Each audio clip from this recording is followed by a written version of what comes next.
Só escolher Sankhya. O sistema se adaptava ao momento da empresa e tinha tudo. ERP, BI, CRM. Mas não, fui teimoso e escolhi o mais barato.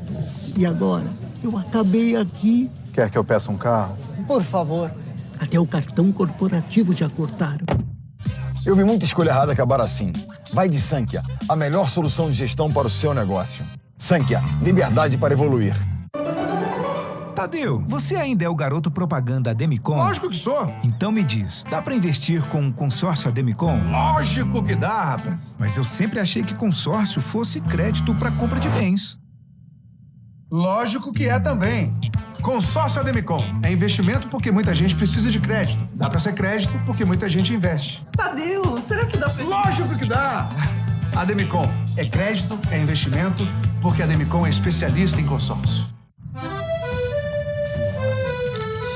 Se você quer conhecer Paris de verdade,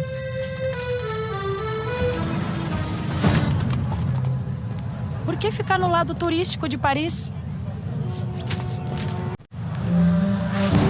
Fique no Airbnb, no lado parisiense de Paris.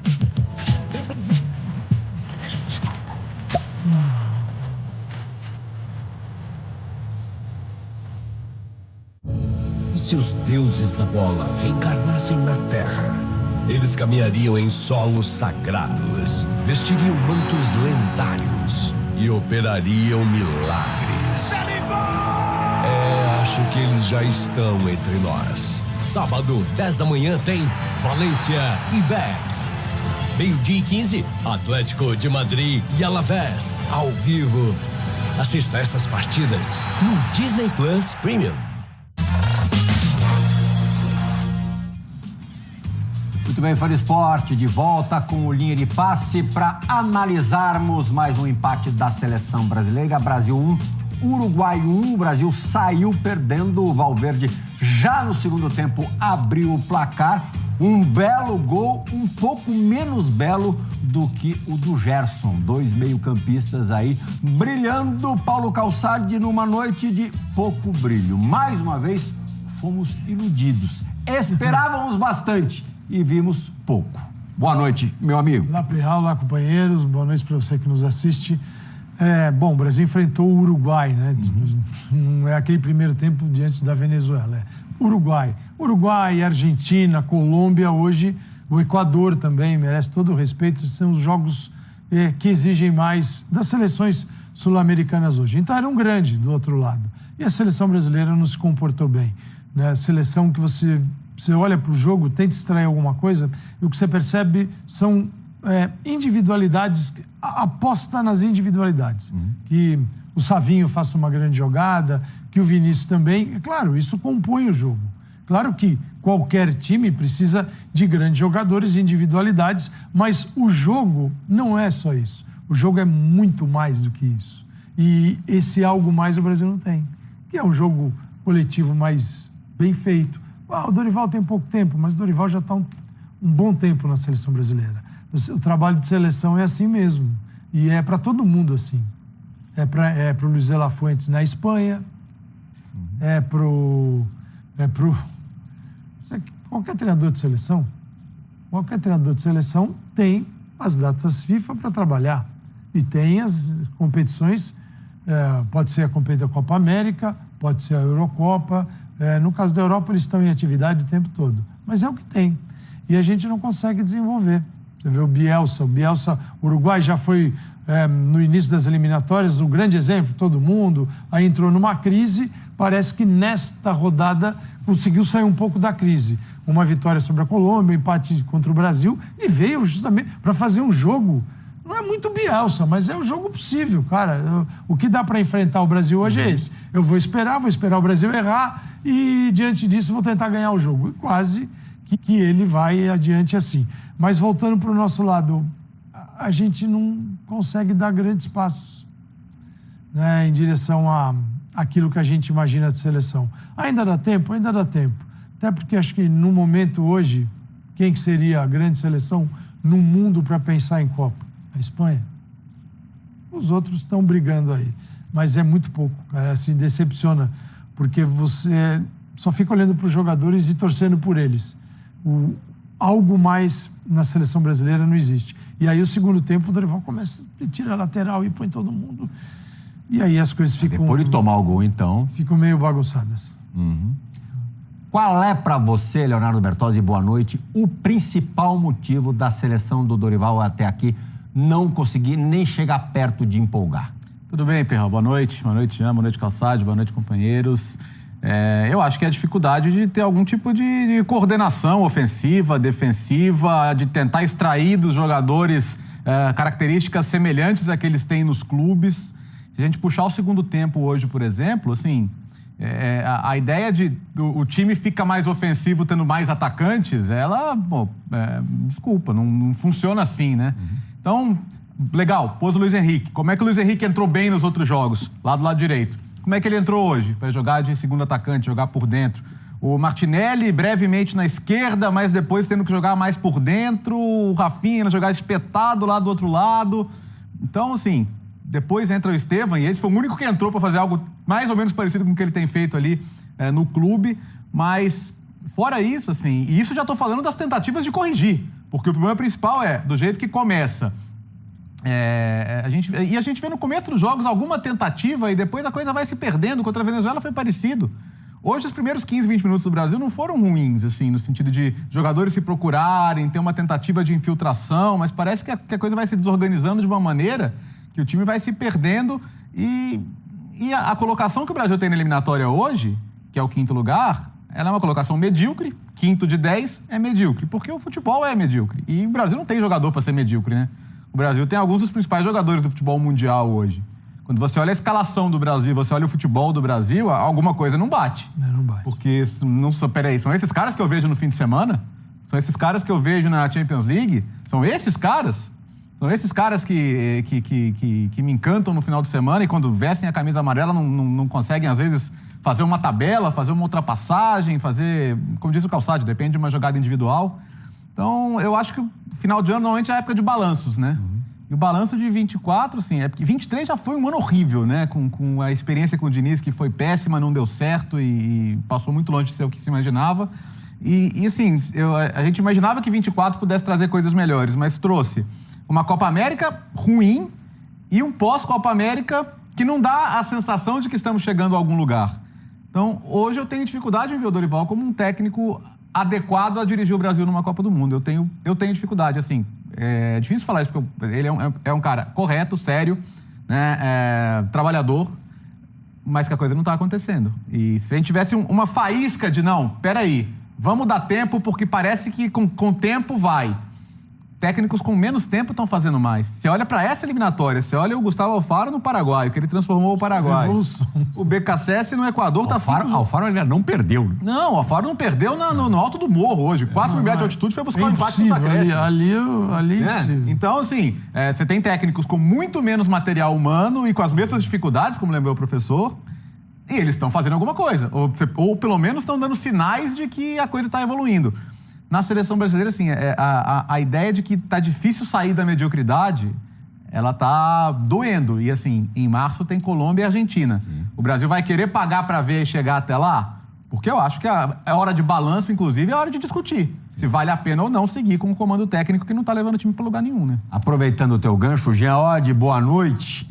O Brasil, com o Dorival, estreou em 2 amistosos na Europa, batendo a Inglaterra e empatando com a Espanha. 2 bons jogos, claro, uma amostra muito, muito, muito pequena, mas nos confrontos contra os maiores sul-americanos, as maiores seleções sul-americanas, até agora não conseguiu nenhuma vitória. Na Copa América, não conseguiu vencer a Colômbia, não conseguiu vencer o Uruguai, foi derrotada a seleção brasileira pelo Uruguai nos pênaltis, e nas eliminatórias a mesma coisa. O Brasil faz seu segundo jogo contra um gigante em casa nessa eliminatória. Contra a Argentina, ainda com o Diniz, perdeu. E hoje, contra o Uruguai no Brasil, já retorno, né? Porque no primeiro turno o Brasil, com o Diniz, foi derrotado em Montevidéu, não conseguiu superar a Celeste. Isso preocupa bastante, né? Boa noite, Plihal. Preocupa bastante. Só rapidinho, assim, antes de responder a tua pergunta, eu acho que, assim, a gente não pode deixar passar, e você foi muito bem ao abrir o programa falando, acima de tudo, do público. Porque num jogo tão irrelevante, né, de um torneio irrelevante, porque é irrelevante do ponto de vista de classificação e tudo mais, a gente senta aqui e agradece que apenas daqui a 4 meses a gente vai ter que sentar aqui de novo para falar de um jogo de seleção brasileira em eliminatórias. Mas, assim, acho que o que há de mais relevante hoje é o público da Fonte Nova, né? Que é fruto de uma insensibilidade. Anunciadas 41 mil pessoas, mas quem conhece a Fonte Nova tem certeza que tinha muito menos. Vamos lembrar que a capacidade operacional da Fonte Nova, eu não sei se foi isso que foi colocado à venda, mas a capacidade operacional, embora o público seja oficialmente de 50, 51 mil pessoas, a capacidade operacional é de 47 mil, 47, 48 mil.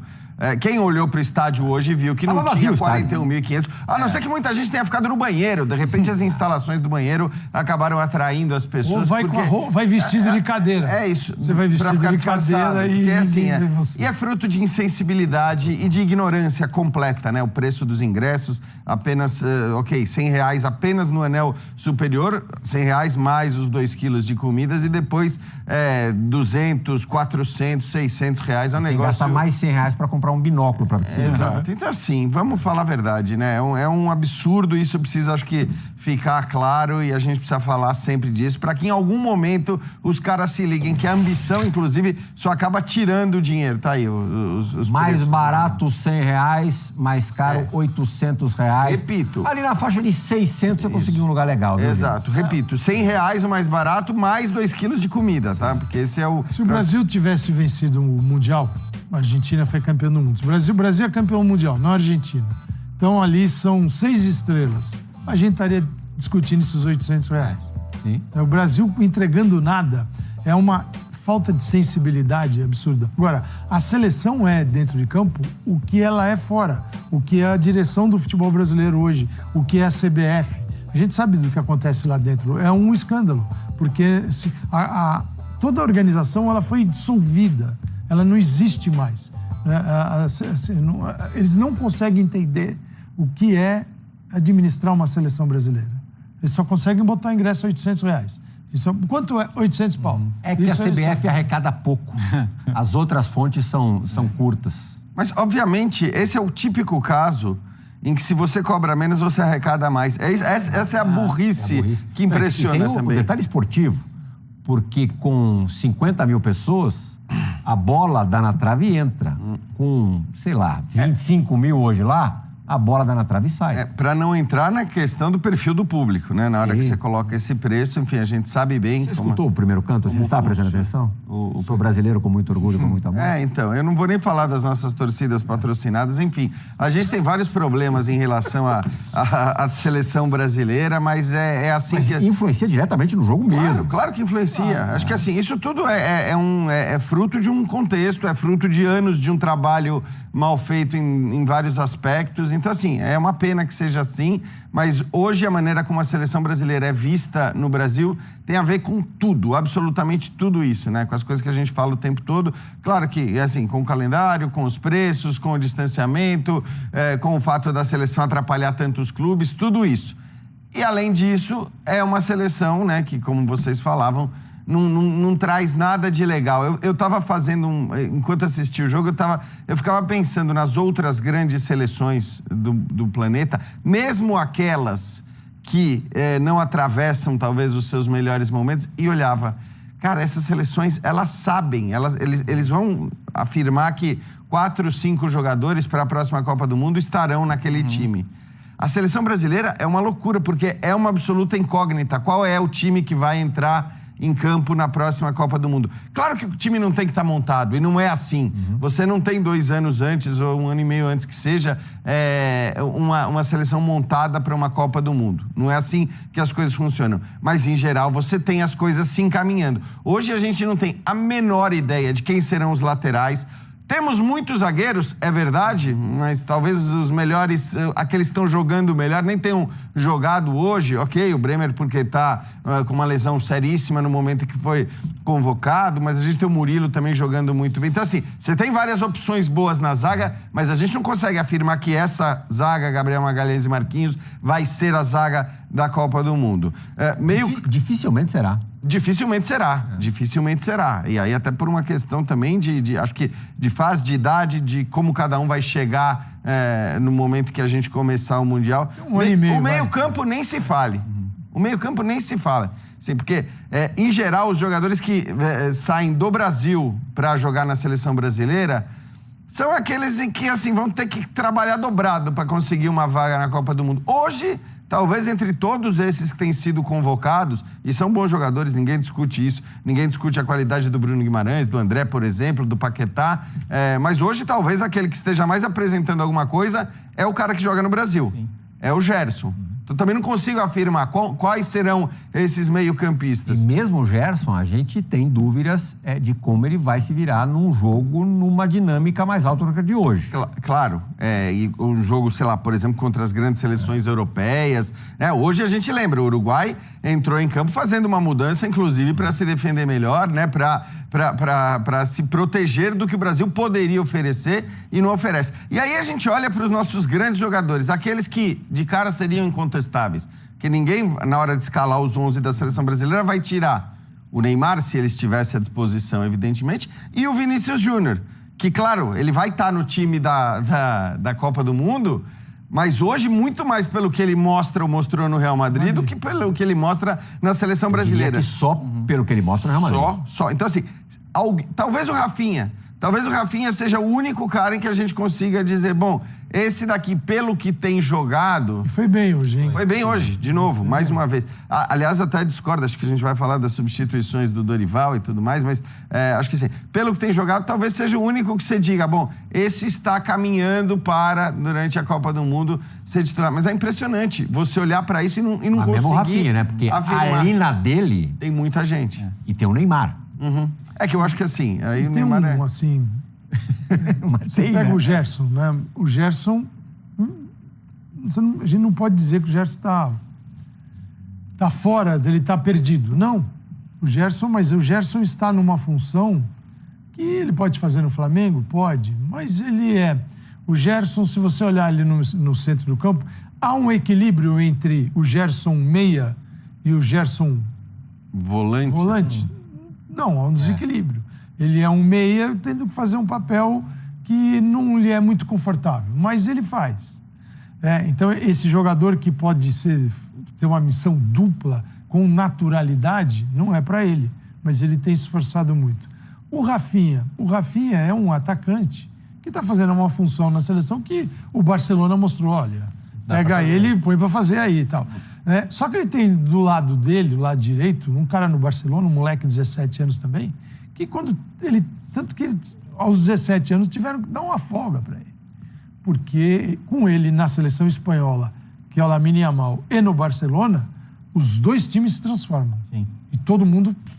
Lewandowski, Rafinha, cresce. Todo mundo fica gigantão com ele, que é o Lamine Yamal. Então já é diferente para ele, porque na seleção você não tem ninguém, não é o Savinho ainda, não é... você não vai ter o Vinícius, não. O Vinícius, a gente poderia esperar mais, não está jogando esse futebol. Às vezes você nota que o Vinícius tem o peso de resolver, de ser o cara e não conseguir ir na seleção e conseguir no Real Madrid.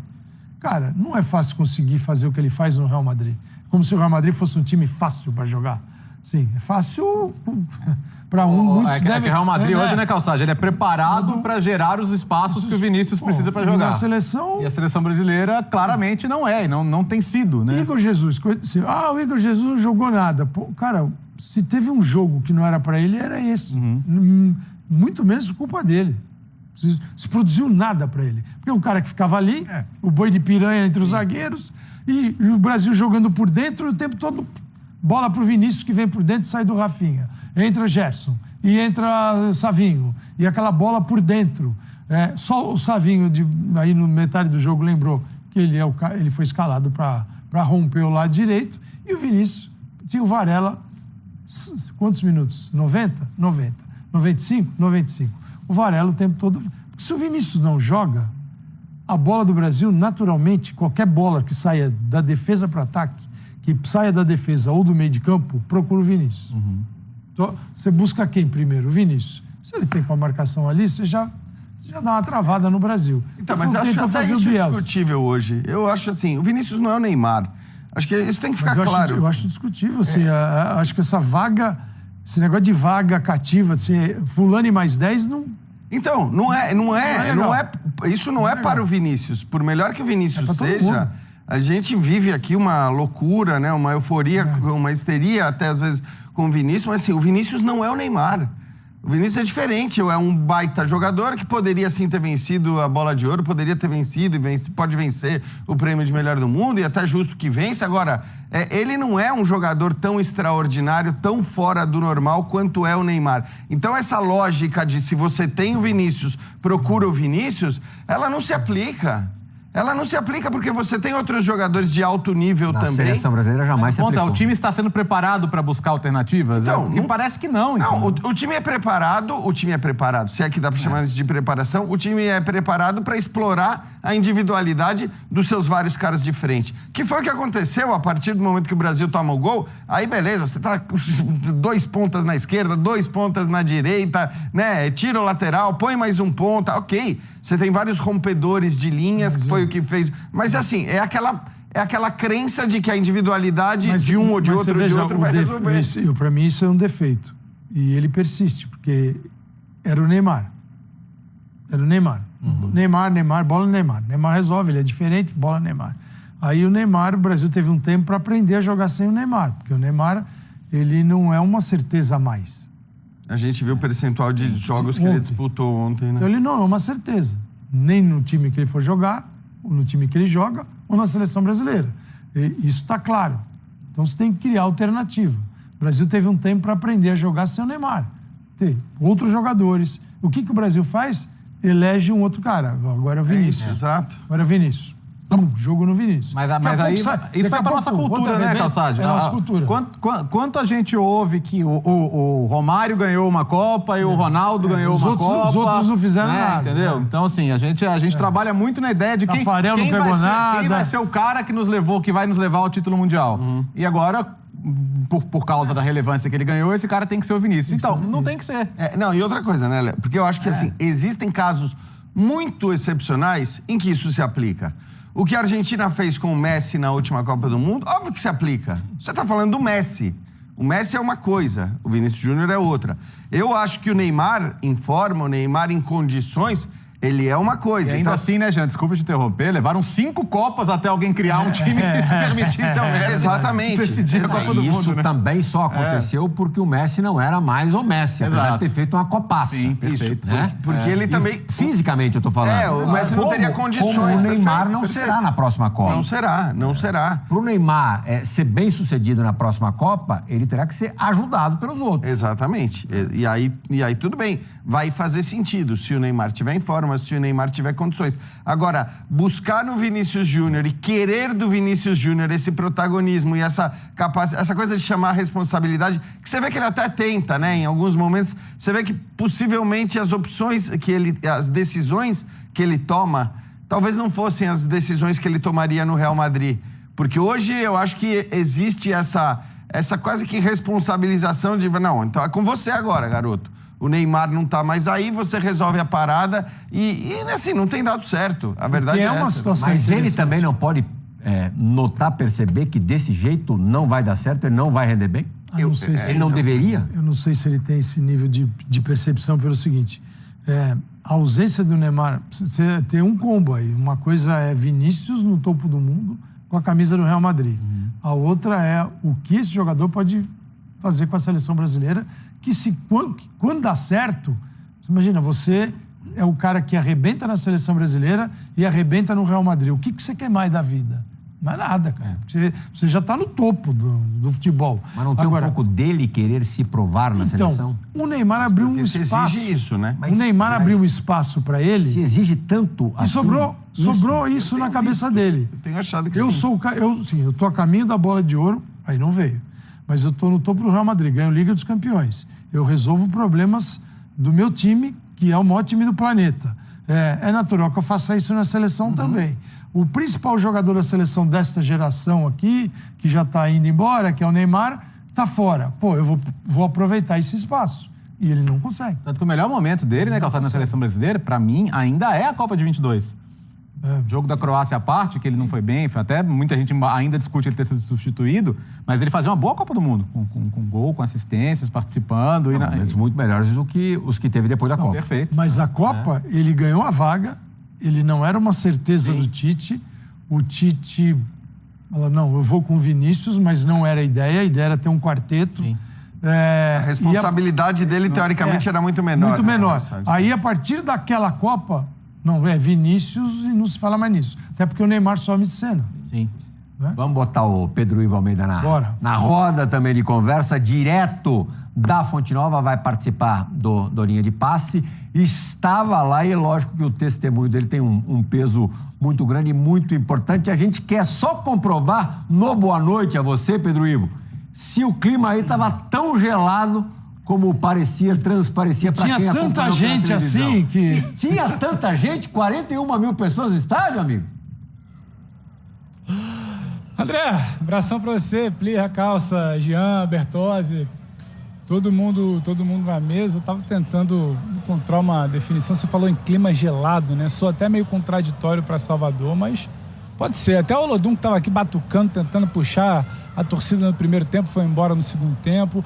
Eu diria um fim de ano melancólico. Fim de ano melancólico da seleção brasileira, porque quando parece que vai, não vai. Quando parece que evolui, que tá tentando criar situações ofensivas a partir de novos mecanismos, falta um detalhe, falta finalizar, falta abrir o campo numa situação mais clara para essa finalização. A coisa não acontece. O Brasil, ele empata com o Uruguai, ele empata com a Venezuela, sabe? Ele vira o ano de uma forma como foi todo esse 2024. Gelado, Salvador, talvez não pela temperatura, mas uma Fonte Nova indiferente, eu diria. Uma Fonte Nova que demorou a entrar no clima do jogo pela primeira vez depois de muitos jogos, e todos vocês em algum momento já estiveram presentes em jogo de seleção brasileira, Plihal, muitas e muitas vezes.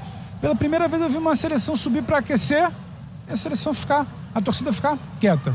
Assim estava, assim continuou, comendo sua pipoca, bebendo seu refrigerante, tomando sua cerveja, entrando no estádio, conversando, dando risada. O jogo começou, parecia que a turma ali do Olodum, eram 15 percussionistas ali atrás do gol à esquerda da câmera de TV, parecia que engrenar, esfriava. O Rafinha tentou no escanteio ali chamar a torcida, veio por 5 minutos. O Vini também tentou no outro escanteio no segundo tempo chamar a torcida, a coisa não foi. A torcida que já tinha ensaiado uma vaia ali no final do primeiro tempo, acabou abafada por alguns aplausos. Terminou o ano, apito final, seleção sob vaias. Seleção sem convencer.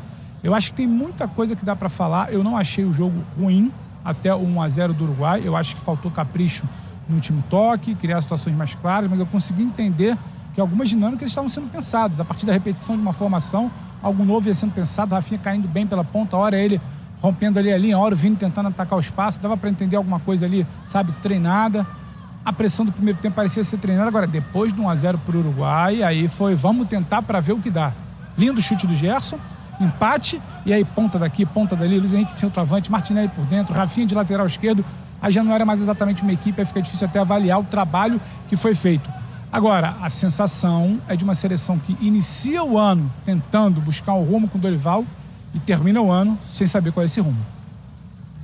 E em cima do que disse o Leonardo Bertozzi na primeira participação dele no Linha de Passe hoje, Calçade, o que leva a crer que esse quadro pode mudar a partir de março, assim, num estalo, num toque de mágica? Sim. A gente só olhar para dentro do campo, só olhar para o treinador, sabe? Eu acho que também é conveniente para uma administração caótica do futebol brasileiro. A gente vive uma situação em que os caras não têm a menor noção do que estão fazendo, em termos de futebol. Eles têm muita noção do que estão fazendo fora do futebol. Você não gostou do calendário de 25? Então, a gente continua assim, favorecendo, é uma ação entre amigos, né? O calendário é uma ação entre amigos. Sempre é legal que eles botam a culpa na FIFA agora, como se fosse um calendário organizado que foi desorganizado pela FIFA. Gente, pelo amor de Deus, né? Convenhamos que o tal do Supercampeonato Mundial vai dar uma bagunçada geral. Atrapalha, mas tem maneiras de resolver. Você pega, infelizmente, nós temos que nos render a quem manda no futebol. E nós não temos peso para mudar nada. Então a gente tem que mudar o calendário. É porque quando não é Mundial, é Copa do Mundo, no calendário, é alguma coisa. Sempre vai ter. Mas nesse caso, vão ser quantos representantes brasileiros do Mundial? 4. Inviabiliza o brasileiro. 16 vão ficar um meio chupando o dedo. Agora, se você tem um calendário como o europeu, tira férias, os 16 tiram férias, os outros voltam, se viram durante as férias e jogam. Essa é uma atitude drástica para quem não faz nada, que é aqui no Brasil. Se a gente tivesse... se fosse usando o parâmetro aqui automobilístico, a gente está numa pista que você não tem escape, só tem muro. Então, quando você dá uma escapada, você bate no muro. É o nosso calendário. Se tiver choveu e inundou São Paulo. Não vai ter, não dá para fazer a rodada no Brasileirão. Você não tem o dia para jogar. Você não tem o dia. Agora, eu sugiro, assim, o Edinaldo consiga convencer, não sei quem, a um 13º mês no ano. Então, a gente vem de janeiro até junho. Aí a gente cria um novo mês, o mês Bertozzi. Aí a gente faz o mês Bertozzi, aí a gente volta para julho. Gentil. Julho até dezembro. Então, mas sabe o que vamos fazer? Mais um vamos mês... criar a Copa Bertozzi de futebol para esse mês. É verdade, tem isso também. Agora, mas só é a única assim, saída. Eu acho que assim, só em relação ao que o Bertozzi Bertozzi falou do treinador, eu sinceramente sou muito resignado em relação a isso e acho que as mudanças em... Porque vamos falar a verdade também. O que vale para a seleção brasileira é o que vai acontecer naqueles 7 jogos. Então, assim, o trabalho do Tite, as pessoas podem falar o que elas quiserem, mas o trabalho do Tite, do ponto de vista da preparação, no momento que ele chega nas Copas do Mundo, ele chega... Vamos lembrar das primeiras eliminatórias que ele jogou e chegou na Copa do Mundo voando, assim... A cada dia que passa, ele mostra que ele é melhor, ele é melhor do que se... E ele sofreu na etapa final do trabalho do Tite, já com a administração Edinaldo. Sim, não também. que as anteriores fossem uma maravilha. Agora, o que eu quero dizer é que, assim... Mas perto da do Edinaldo... Nas 2 Copas do Mundo, o Brasil chega como favorito. Não sou eu que estou falando, são as casas de aposta. Na última, inclusive, à frente da França, né? Que era a segunda favorita. Ou seja, se as pessoas apostavam seu dinheiro que o Brasil ia ganhar, não é que as coisas estivessem tão ruins assim. E aí, no fim das contas, o que vai valer são aqueles 7 jogos. Aquele mês. Eu também sou muito assim, eu acho que essa coisa do trabalho do técnico da seleção é porque, cara, quando você muda num clube e o cara tá todo dia ali trabalhando... O Brasil venceu. Exato. Assim, o técnico do clube, ele tá todo dia ali trabalhando, repetição, treina aqui, treina ali. Já, deixa eu te fazer uma pergunta. Você acha, por exemplo, se o Brasil tivesse ficado com o Emerson Leão para 2022, o resultado poderia ser o mesmo? Não, eu acho que não. Bom ponto. Eu acho que não. Agora, eu não consigo ver... O que nós estamos falando? É o Ancelotti que vai chegar, finalmente? Porque agora ele não tá bem no Real Madrid e ele vai topar, vai vir para a seleção brasileira. Então, a gente vai mandar embora o Dorival Júnior para trazer o Ancelotti? Ou o que a gente vai fazer? Que é a praxe do futebol brasileiro bom, deixa eu olhar aqui para a tabela do Campeonato Brasileiro, primeiro, segundo, terceiro, são meus 3 candidatos. Deixa eu ver quem que eu vou escolher para... Porque o Dorival foi meio isso, né? Opa, ganhou a Copa do Brasil com o São Paulo. Qual seria essa figura hoje? Então, o meu ponto... Qual seria? Qual seria o Dorival da vez? Você vai falar de técnico estrangeiro, você vai... Não, qualquer técnico de qualquer nacionalidade mas sabe deveria ser cogitado. Eu acho que complicou a vida, atrapalhou um pouquinho a vida do Edinaldo agora. Se o Brasil tem uma boa... essa data FIFA fosse melhor, pelo menos 4 pontos e não 2, o que vai acontecer em março poderia ser superado, porque em junho, julho, você vai ter um panorama, restando 1 ano para o Mundial, um panorama do seguinte: qual é o treinador livre no mercado internacional? Fulano, quer um ciclo curto de 1 ano e dirigir o Brasil na Copa do Mundo? Talvez você tivesse muita gente para convencer. Então, mas agora, com 2 pontos, agora, eu acho. Com 2 pontos agora e Argentina e Colômbia pela frente... Não, acho que se ele tivesse feito 6 pontos agora... Não, nem agora, 6. Ele esperava junho para resolver. Agora, Isso. Esperava junho. Ele estaria em segundo lugar na tabela de Isso, classificação. e aí ele então. poderia esperar junho e julho. Agora complicou. Isso, mas só vamos considerar, porque é isso, também a gente olha a classificação, tá? O Brasil está a 3 pontos, uma rodada, portanto, da vice-liderança das eliminatórias. Então, assim, eu acho que o temor sobre uma eliminação de Copa do Mundo não passa pela cabeça de ninguém. Pelo menos pela minha não passa. Mesmo que o Brasil perca para a Argentina e para a Colômbia, não vai ser alcançado. Não vai ser alcançado. Então, assim, acho que essa não é uma questão.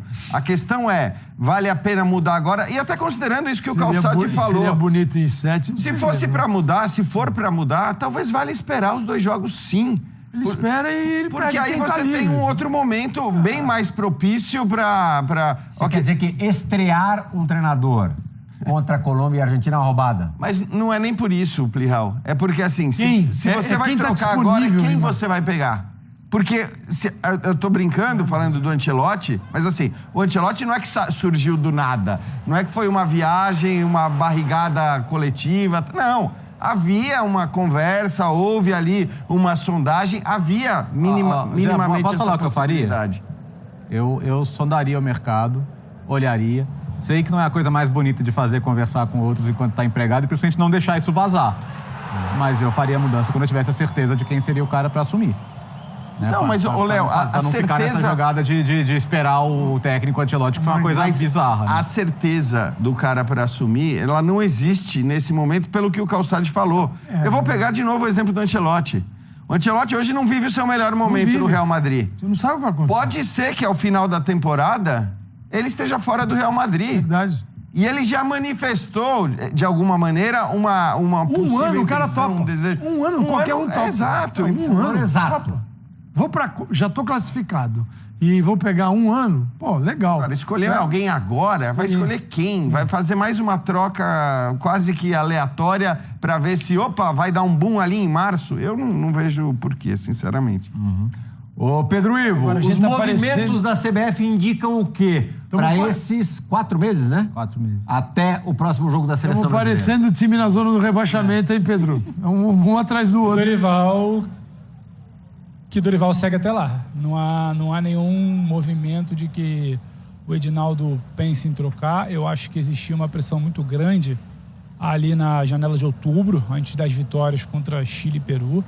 Hoje não vejo exatamente alguma pressão do tipo, caramba, fechamos o ano com 2 empates, então a gente precisa refletir. E acho que não é exatamente porque não exista um desejo de mudança, mas acho que existe um medo da pancada geral, da crítica geral da opinião pública, e a gente sabe que a CBF se baseia muito pela opinião pública e pelo termômetro de fora da sede, pelo termômetro do que está sendo falado, mas de uma nova troca, né? A gente estaria falando em um 4º treinador num ciclo que já é menor de Copa do Mundo. Você teve Ramon, você teve Diniz, você tem agora o Dorival, você sonhou com o Ancelotti, se quiser colocar 3 treinadores e meio, e você iria para um 4º treinador. Então, assim, acho que escancaria a falta de convicção que ela é quase que explícita aqui. Pegando carona no que o Jean falou da tabela, eu também não sei exatamente se é a tabela que vai modular algo. Acho que é muito mais a pressão pública de uma derrota. Se fosse hoje uma derrota aqui, acachapante, 3-0 Uruguai, se chegar em março e tomar, uma pancada de Colômbia ou de Argentina, acho que a pressão pode ficar mais complicada. Acho que sim, acho que a temperatura pode subir e esse quadro de agora, de não mudar treinador, pode ser alterado em março. Só que o que me assusta aqui não é nem exatamente a questão da tabela. Eu olho para a tabela, eu estou com o Jean. Não acho que o Brasil vai passar grandes sufocos, porque a distribuição de vaga é farta, a distribuição política de vaga é farta para a Copa do Mundo. Mas acho que o que mais preocupa é que você olha para essa seleção. Eu estava refletindo aqui esses dias, tentando... Lihal, você já viveu muito esse ambiente aqui. A impressão que eu tenho é que eu olho para essa seleção e é tudo transitório aqui. Tudo é um mandato tampão. Eu não tenho convicção se o Dorival chegar na Copa do Mundo. Eu não tenho convicção se esse grupo de jogadores é o grupo que vai formar a espinha da seleção na Copa do Mundo. Eu não tenho convicção se o Edinaldo se sustenta politicamente no cargo até a Copa do Mundo. Então, tudo aqui é muito instável e isso se reflete no ambiente de quem trabalha. Porque todo mundo olha para trás e fala, olha, o rapaz lá do ano passado, o tal do Diniz, ele não foi bem e foi demitido. Então, é muito medo sobre o futuro que abala o presente. É uma seleção meio que não sabe o que é o amanhã, instável a todo momento. A entrevista do Rafinha na saída de campo, desculpa, não consegui pegar o início do programa, não sei se vocês já veicularam, é uma entrevista um pouco acima do tom, de quem está um pouco, descolado da realidade. Olha que eu acho que o Rafinha vem num momento muito bom em clube de seleção, mas no tom acho que ele errou. É um ambiente aqui de instabilidade máxima. Quem está aqui não sabe se chega na Copa, e não é por conta de resultado de tabela. Quem está aqui não sabe se chega em março. Quem está aqui não sabe o que o chefe pensa. Quem está aqui tem medo das reações do chefe. Então, é tudo muito instável e é impossível isso não se refletir dentro de campo. É uma seleção, é um ambiente quase que de transição, tampão, ninguém sabe se é definitivo. É a notícia do Ronaldo, é a oposição, é a Assembleia para se garantir na eleição de 25, Dorival tendo que conver todo dia com o noticiário que vai, não vai, se chega em março, troca agora, se perde em março vai trocar, se ano que vem é o ano da Copa, é um bom momento, e esse debate é geral, não é só nosso aqui, então é tudo muito instável. Eu acho que nunca foi tão estável nos últimos tempos, então isso acaba se refletindo dentro de campo. Isso para mim tem outro reflexo, que é o trabalho do Dorival, assim, o Dorival consegue planejar, o Brasil vai se classificar, tá? Acho que todo mundo está de acordo. Ele consegue planejar algo hoje para a Copa do Mundo, ou ele tem que pensar em como ele vai se garantir na próxima data FIFA? Desde a Copa América, praticamente, a gente está pensando na próxima data FIFA, se o Dorival vai conseguir os resultados, as atuações, o desempenho, para justificar que ele siga para a seguinte. E a gente está discutindo isso aqui de novo. Quer dizer, a gente está discutindo entre trocar agora ou esperar em março, em que pode ou acontecer um milagre e o Brasil jogar bem contra a Colômbia e a Argentina, porque eu acho que você precisa de um milagre para isso, por como o trabalho está se desenvolvendo, ou vamos ver o que acontece, segue, ele consegue navegar por esses 2 jogos e aí depois a tabela melhora, porque o Brasil já vai ter jogado com Uruguai, Colômbia e Argentina. A reta final das eliminatórias é bem mais tranquila em relação a isso. Só que tem que passar por esses jogos e assim, de novo, eu entendo todo o ponto de olhar o mercado e ver que o mercado é difícil. Mas esse ser o único motivo para manter também é difícil, entendeu? Só para citar as aspas do Rafinha no campo, a entrevista dada para a televisão. Desculpa a palavra, mas a gente jogou para baralho. Estamos preparados para qualquer um que vier. É realmente completamente A gente até elogiou a participação dele em campo, fora dele realmente... Nossa, o Rafinha está se candidatando para o antidoping, né, de falando isso. É chato. Não foi a gente... Bem esse jogo. Ou é daqueles que fala a primeira pessoa no plural, entendeu? Fala de si na primeira pessoa. Ele, a gente, Rafinha, jogou pra baralho. Ops, quase saiu. Porque, assim, de fato, eu acho que assim, ele foi dos melhores da seleção, mas ele individualmente, acho que ver uma grande atuação coletiva do Brasil, eu, sinceramente, não consigo ver, não. Falar um pouquinho dos setores da seleção brasileira no jogo de hoje. Laterais. Danilo e Abner. O Calçado lamentou muito quando o Abner saiu do jogo. A seleção brasileira ficou totalmente descaracterizada sem a presença do Abner. Uma coisa ela não é efetiva na posição do Abner. A outra é a desorganização que se gera quando você tira... começa a mexer como é que a demais. gente definiu o esquema tático ali, depois do Brasil sofrer o gol, depois das primeiras mudanças ali? 3-2-1. 3-2-1-4. Sim. Assim, e ele acaba colocando o Rafinha ali. O que pra mim... Inicialmente era pra ser o Martinelli, né? Foi o que eu imaginei. Eu vou te falar, até que na hora que ele fez isso, eu não achei um absurdo essa substituição, porque imaginei, bom, pera lá, se você olhar o mapa de movimentação e de ação do Danilo e do Abner, você via que o Danilo era, na prática, um terceiro zagueiro e o Abner estava realmente mais solto ali pelo lado esquerdo. Então, ok, você está perdendo o jogo, você vai colocar um jogador ali para fazer essa função mais avançada com mais capacidade. Só que aí... Ele tira do seu lugar o jogador que melhor rendia na partida até então, que era o Rafinha. E coloca o Rafinha lá para a lateral esquerda. O Rafinha saiu da zona de ação em que ele é mais perigoso. Exatamente. Então, assim, você prejudicar o seu melhor jogador em campo até então, pelo menos na minha opinião, acho que era o melhor jogador do Brasil até então, não fazia sentido nenhum. Eu não consegui entender realmente essa mudança. E o Martinelli estava tão fora de posição que ele parecia outro jogador, né? Tem alguns jogadores que você olhava e você fala, esse cara tá desconfortável ali. E o Martinelli passava essa sensação muito claramente. E o outro ponto, assim, que é o do Danilo, né? O Danilo é um jogador que já é, normalmente, subavaliado, porque ele não é o lateral à brasileira, que a gente se acostumou, né? O Jorginho, o Cafu, o Maicon. Ele não é, nunca foi, e a proposta dos técnicos que o escalam nunca foi essa também. Então, se você espera que o Danilo magicamente vai chegar na seleção brasileira e ser um lateral que passa, varinha de fundo, vai fazer a jogada, não vai. Esse é um ponto. O outro ponto é, o momento dele é tranquilamente o pior desde que ele foi para a Europa. Né? Hoje, na Juventus, ele não joga. Quando ele joga de zagueiro, ele não vai bem. E na lateral, ele quase não joga também. né? Talvez ele jogue mais agora, porque o Cabal, que é o lateral esquerdo, machucou, o Cambiaso deve ter que jogar mais na esquerda, mas não muda o ponto. Ele não tá num bom momento. Então, assim, talvez o Danilo hoje na seleção brasileira se justifique mais pela liderança, pela experiência. Como é que você um cara justifica que o ouve Abner? o grupo. O Abner tá bem. Eu acho que o Abner é um jogador para ficar no grupo. Talvez não para ser titular, mas tem jogador que merecia chance e não recebe. Aí entendeu? eu acho que é a mesma questão do técnico, quando a gente fala. Porque assim, ninguém pode acusar os técnicos da seleção brasileira de não rodar laterais. Assim, cada convocação, você vê. Agora ele tá tentando o Abner de uma maneira mais fixa, o Wanderson também, mas assim, cada convocação é um jogador. Porque, de fato, não existe hoje um lateral que você olhe, um lateral brasileiro que você olhe no cenário do futebol europeu e diga, cara, esse cara aqui é incontestável. Esse tem que estar na lista. O cara incontestável era o Danilo, de fato. Até o final da temporada passada, o Danilo era incontestável na lista. Não digo que fosse incontestável como titular.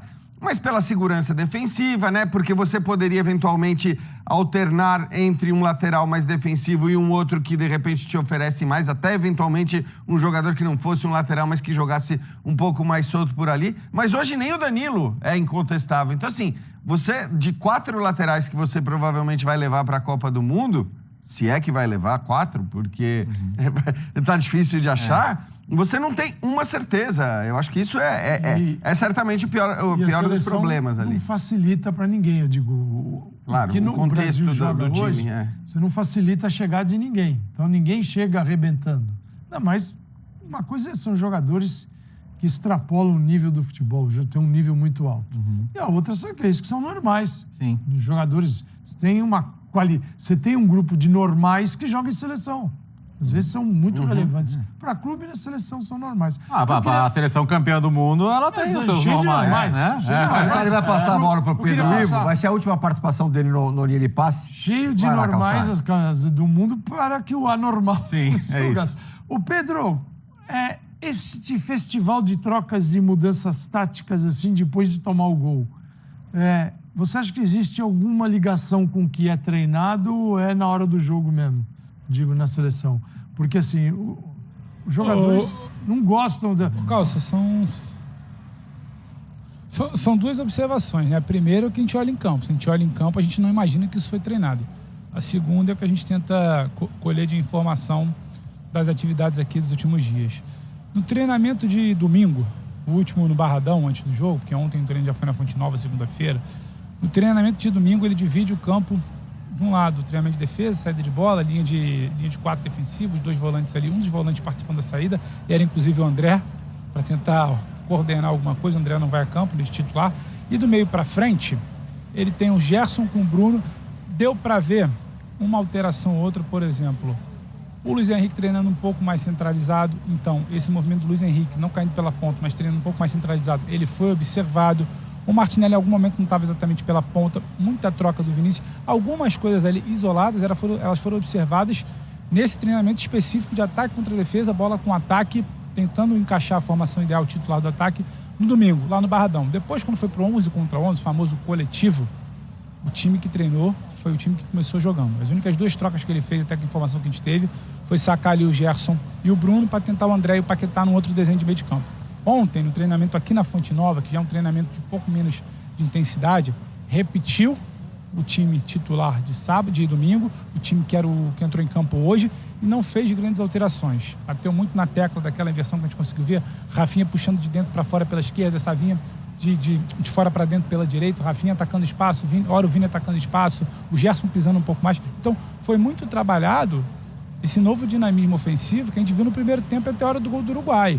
Agora, essas trocas, deu para ver, deu para saber um pouco o Luiz Henrique centralizado, o Martinelli um pouco mais por dentro, as interações do Rafinha com o Vini pela esquerda, que foram muito trabalhadas.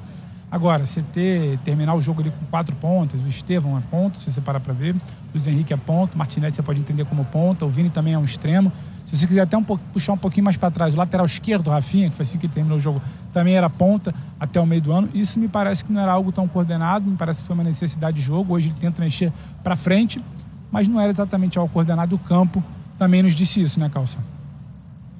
Sem dúvida. Pedro Ivo, muito obrigado. Valeu. Boa sequência de trabalho para você, meu amigo. Daqui a pouquinho a gente vai ouvir o Dorival Júnior, a entrevista coletiva do Dorival Júnior. Só uma pitadinha. Hoje o Brasil não tinha nenhuma opção de reserva para centroavante, né? Sim. E o Dorival ainda teve uma segunda chance de convocar alguém para a posição com a lesão do Rodrigo. O João Pedro, por exemplo, que está muito bem na Premier League, está fazendo uma boa temporada, poderia ser uma opção hoje para o Igor Jesus ali, e não improvisar ali o Luiz Henrique ali por dentro. O que é mais forte do Luiz Henrique? Ele atropelando pelo lado direito. Não, e o Luiz Henrique entrou bem nos outros jogos por ali, né? Esse é o ponto. Não é que ele estava tentando uma medida desesperada. Eu acho até que assim, o Luiz Henrique vai para lá na hora que o Estevão entra, né? Porque, inclusive, ele tinha colocado o Vinícius num primeiro momento ali. E assim, não é algo que faça sentido na minha visão, pelo menos. Porque mas ele estava por dentro já, porque o Savinho continuou em campo. O Calçado... Não, o Luiz Henrique, você disse. Não, o Savinho... O Savinho não jogou ao mesmo tempo do Luiz Henrique. Foi tanto ponto. Mas depois saiu o Savinho. Mas quando o Estevão entrou, tô falando. Não, quando o Estevão entrou no lugar do Savinho. Isso, e aí o Estevão ficou na ponta de fato. Mas, enfim, de qualquer maneira, acho que assim, o centroavante estava com dificuldades, não porque o Igor Jesus estivesse mal. Aí eu concordo com o que o Calçado... Nem participou do jogo, né? Nem participou. Era um jogo que, para um centroavante da característica dele, não serve. Você compara o que é hoje, por exemplo, o Botafogo, em que os 4 estão o tempo inteiro ali se mexendo, trocando de posição e criando situações. Para ele foi um jogo terrível. Eu vejo assim, que o Dorival tem se esforçado em dizer que está melhorando. Mas os movimentos dentro de campo, quando o Brasil precisa, toma um gol e o que faz, o que é possível apresentar como alternativa, mostram que ele está com dificuldade de alcançar isso. Então, assim, desde a Copa América, né? O discurso vai numa linha para se manter, mas a verdade ela vai noutra direção. A gente não está conseguindo. Não está conseguindo. Vamos escutar um pouco do Dorival Júnior, técnico da Seleção Brasileira, falando agora na Fonte Nova em entrevista coletiva. Olha, a surpresa não foi em sentido nenhum, até porque a iniciação se manteve a mesma. E nós eliminamos o Darwin em todos os momentos. Nós trocávamos o primeiro passe, entrávamos com bola dominada e a partir daí nós estávamos organizados para podermos atacar. Nós tivemos volume, nós criamos oportunidades. Agora, não traduzimos naquilo que seria... o ideal e naturalmente, pelas condições apresentadas, né, pela forma como nós atuamos, desde o primeiro tempo da partida, nós aguardávamos um resultado um pouco diferente. O que eu vejo assim, nós tivemos a paciência na primeira etapa de buscarmos nos momentos certos as trocas de passe, as aproximações, as infiltrações, mesmo sendo uma marcação muito consistente. Todos nós sabíamos e trabalhamos muito em cima disso. Por isso que nós conseguimos jogar com aproximação na primeira etapa. Em cima dessas aproximações, o que faltaram foram os momentos finais, as infiltrações finais para que nós pudéssemos ter condições de uma definição mais direta. O que eu vejo, assim, de um modo geral, eu acho que o trabalho ele vem melhorando a cada momento. Percebo isso em todas as colocações aí dos jogadores, aquilo que nós temos visto em campo. Essas últimas 2 partidas, eu acredito que nós temos tido aí um bom volume de jogo, nós criamos oportunidades, poderíamos ter tido uma sorte melhor. E um gol apenas nos daria aí a possibilidade hoje de finalizarmos essa etapa na segunda colocação. O que eu vejo assim, que mesmo no momento em que, de repente, se olha e fale assim, olha, pouca coisa mudou, eu vejo que muitas coisas mudaram. Eu acredito que nós estejamos num caminho, queremos os resultados, mais do que ninguém, estamos bem próximos que isso aconteça. Agora temos que ter essa paciência de continuar procurando, buscando a equipe ideal, a equipe que nos dê aí uma segurança um pouco maior e passe uma confiança ainda ainda mais ao nosso torcedor. Boa noite, Dorival.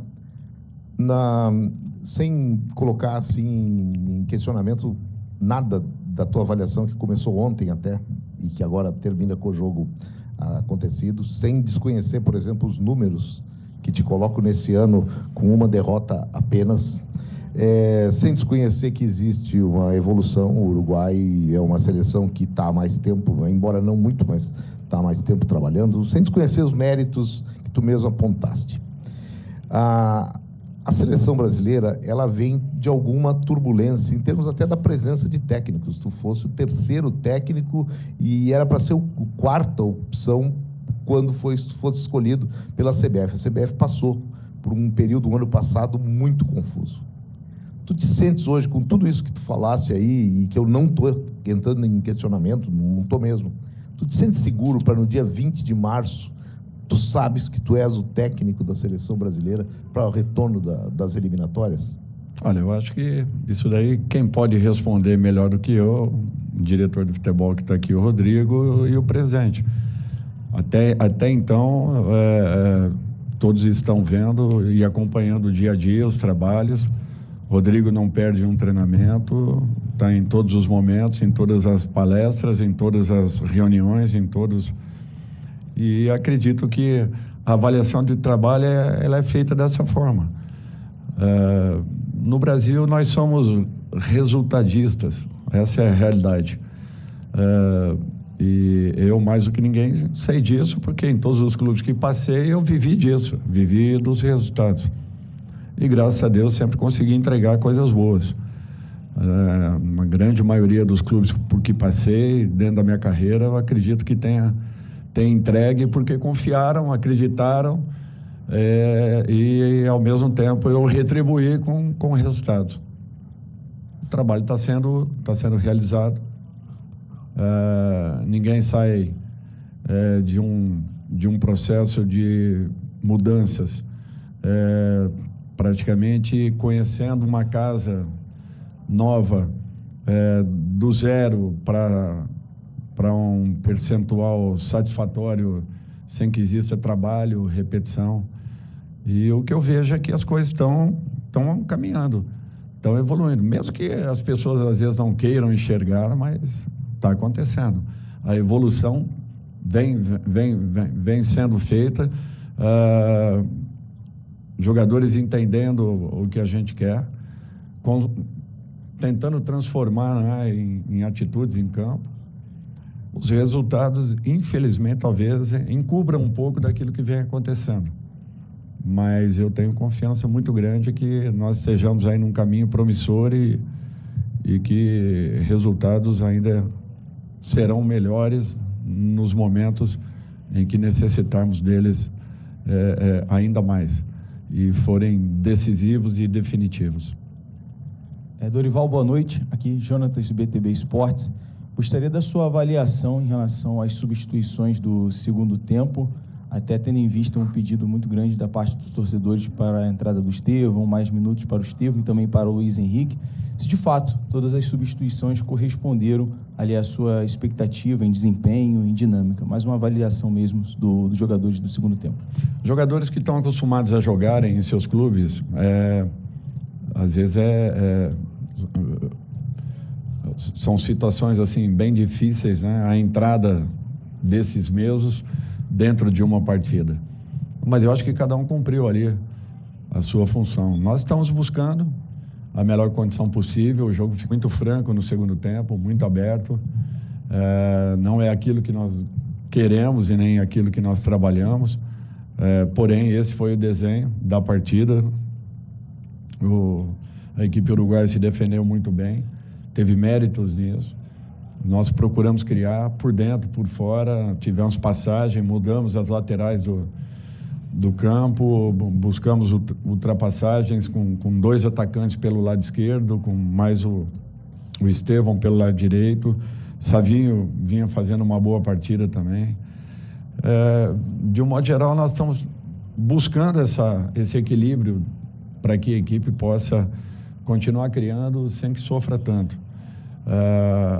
O primeiro tempo foi bem diferente, foi um jogo talvez mais equilibrado, com a nossa posse de bola, e nós buscávamos transformar em jogadas agudas.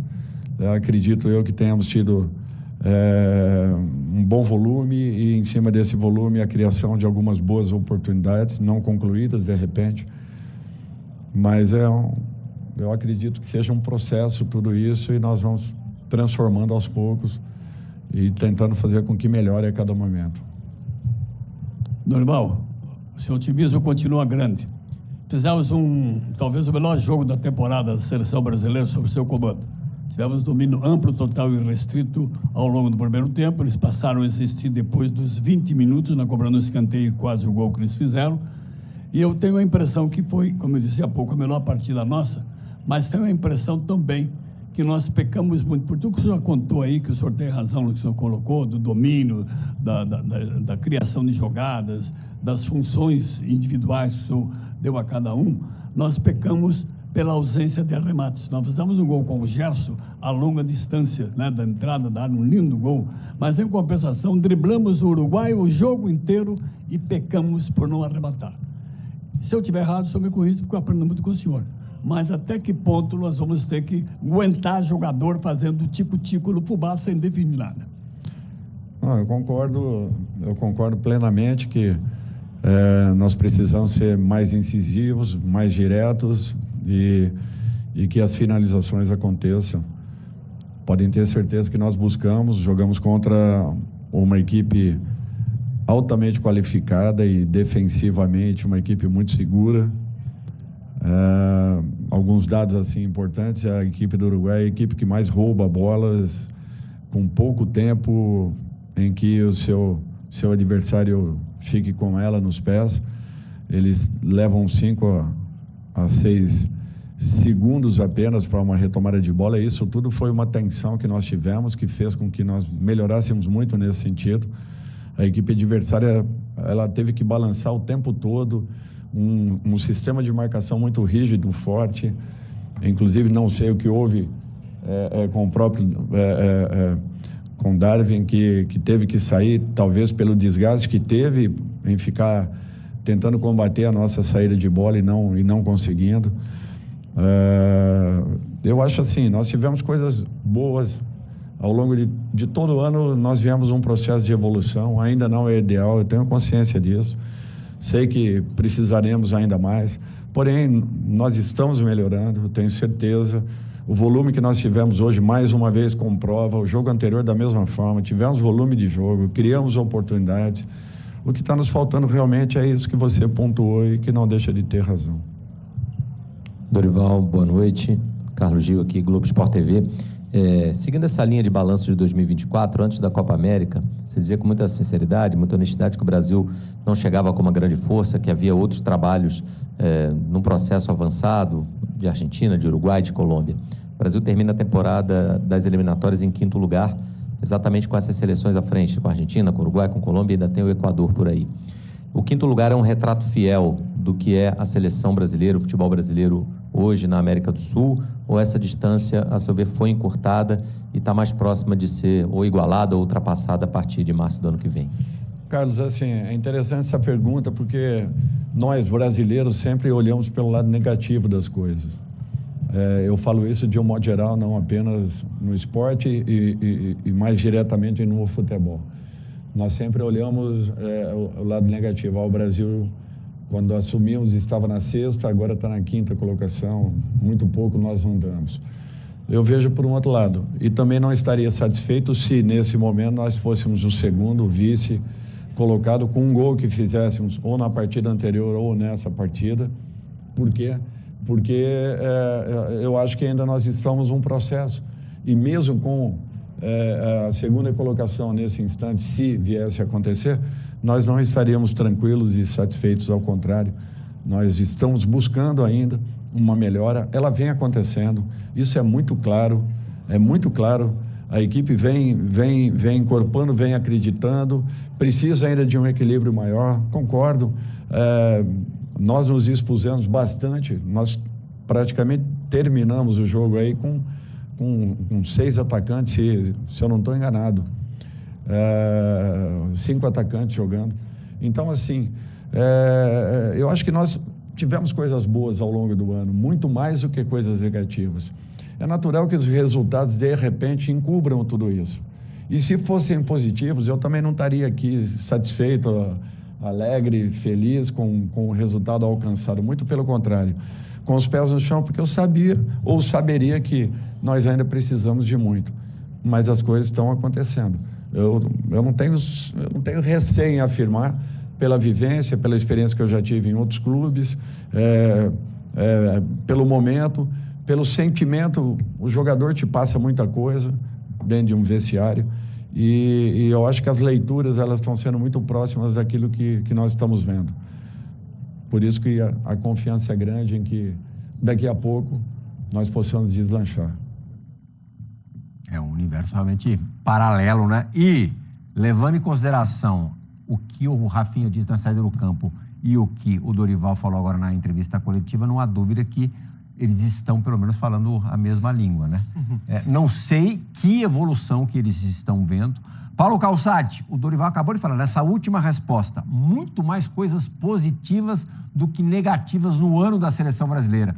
O que aconteceu de positivo no ano da seleção? A gente antecipou aqui que ele ia defender o trabalho. Não, até entendo que o cara não vai falar que tá tudo uma porcaria, uma droga, que não há perspectiva. Você percebe que ele está numa defensiva, né? Porque o discurso ele não se sustenta com a realidade.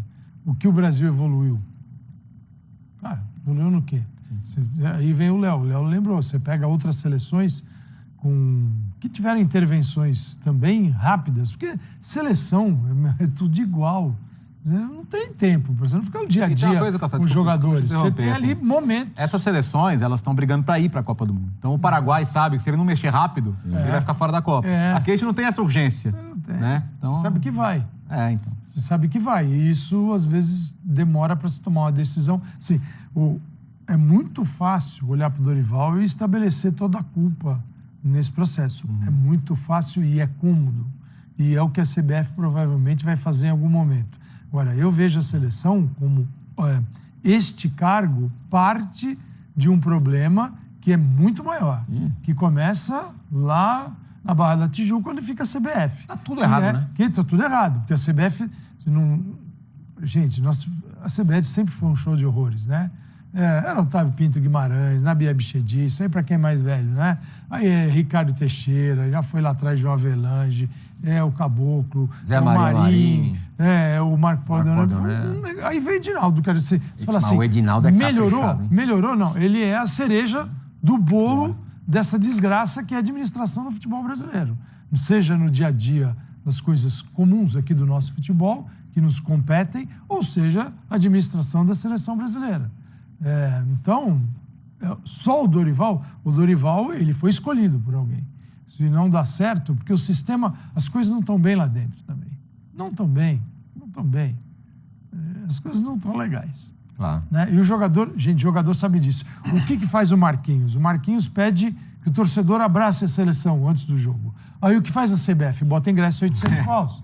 Você vai abraçar a seleção de que jeito, cara? Pagando R$800, vendo esse jogo. E ainda é um torcedor que tem mecânica de consumidor, né? Fala, eu paguei isso aqui, eu quero, né? Quero lá, quero o Bolshoi. Se há uma coisa que o jogador tem, é sensibilidade, é percepção para sacar onde ele está pisando. Exatamente. E isso, as informações que a gente tem, eles sabem muito bem.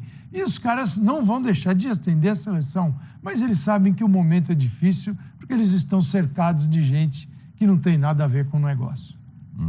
Quem que está nos acompanhando agora, Jean? É ele, Paulo Amigão. Mandar um grande abraço, um beijo para Amigão. Beijo enorme, Amigão. E, Amigão, amanhã a gente promete que o Linha de Passe vai ser sobre a rodada do Brasileiro, graças a Deus. Seleção só daqui a 4 meses. Nossa. Provavelmente vai ser bem parecido com o programa de hoje. Talvez pior. Sabe o que é mais legal?